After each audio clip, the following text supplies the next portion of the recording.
사자 명예훼손 혐의를 받는 전두환 씨가 어제 광주에 내려와서 재판을 받았죠. 역시나 자신에게 내려진 혐의를 전면 부인했습니다. 차분했던 광주 시민들 분노해서 전 씨 귀갓길을 가로막기도 했습니다. 어제 법정에 직접 들어가서 재판을 지켜본 취재 기자와 자세한 얘기 나눠보겠습니다. 자, 나연우 기자. 네, 광주입니다. 네.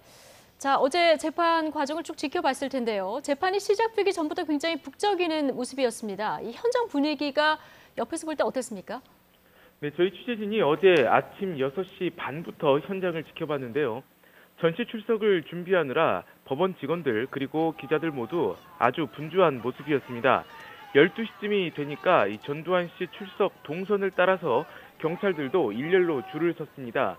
예상대로라면 오후 2시쯤에 도착하는 거였는데요. 광주에 오다가 머무른 휴게소에서 취재진이 몰려들면서 쉬지도 못했고 이후 급하게 내려오느라 도착 시간이 앞당겨졌습니다. 전 씨는 12시 반쯤에 광주지방법원에 도착했습니다. 차에서 내린 전 씨는 걸어서 법원 현관에 들어가다가 기자가 질문하자 짜증을 내는 듯한 모습도 보였습니다.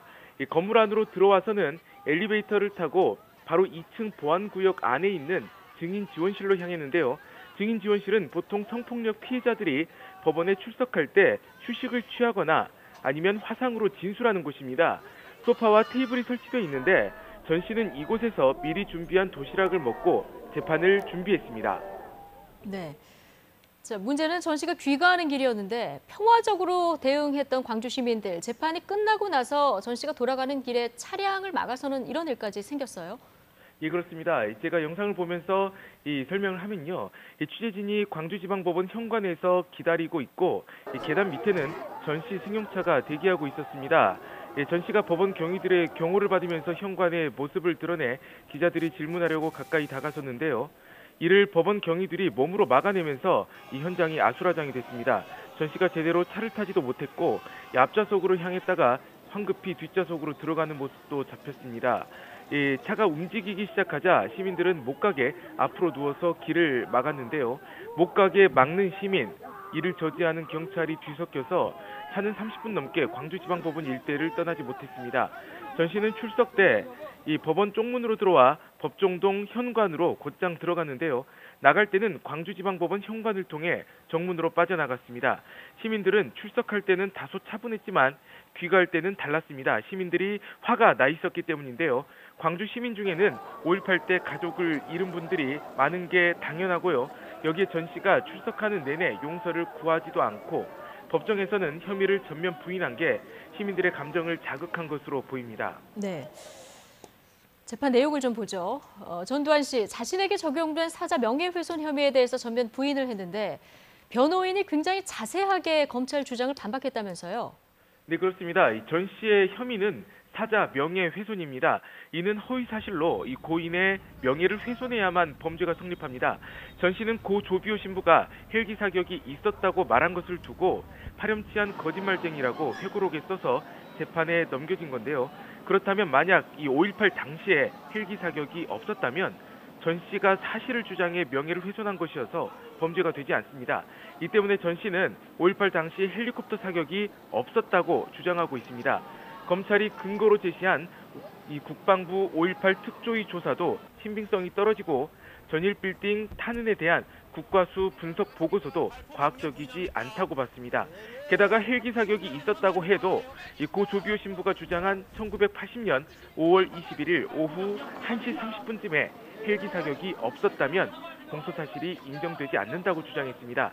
또 전 씨가 고의로 명예훼손을 하지 않았다면서 헬기 사격은 여전히 논쟁 중인 사안이어서 개인 표현의 자유가 인정돼야 한다고 했습니다. 예. 전두환 씨 전에 이제 몸이 불편하다, 알츠하이머가 있다 이렇게 주장을 해왔는데 그런데 조금 전에도 보셨습니다만은 어제 뭐 차에 타는 모습이라든가 기자들이 질문을 했을 때 답하는 모습이라든가 이런 걸 봤을 때 이렇게 뭐 불편해 보이지 않는다 이런 얘기가 많습니다. 현장에서 직접 보기엔 어땠습니까? 네, 어제 전 씨가 화면에 처음 잡힌 건 연희동 자택입니다. 다소 긴장한 모습이긴 했지만 안색이 나쁘진 않았습니다. 별다른 도움 없이 이 차에 올라타는 모습도 확인됐는데요. 광주에 도착해서도 법정동 현관까지 10여 미터를 도움 없이 걸어서 들어갔고요. 아까도 언급했지만 기자 질문에는 이거 왜 이래? 라면서 짜증을 내는 모습도 보였습니다. 이 전 씨는 구속 피고인들이 드나드는 통로로 법정에 들어왔습니다. 그래서 방청객과는 직접 마주치지 않았는데요. 재판이 시작돼서 판사가 진술 거부권을 설명하자 이 전 씨는 말을 알아듣지 못한다고 의사표시를 확실히 했습니다. 이에 법원 직원이 청각 보조 장치를 건넸고 나이와 주소를 확인하자 맞다고 답변하기도 했습니다. 재판 도중 전 씨는 이 피곤한 기색을 보이면서 눈을 질끈 감기도 했습니다. 하지만 아내 이 씨는 검사와 변호인의 공방에 집중하는 모습이었습니다. 네.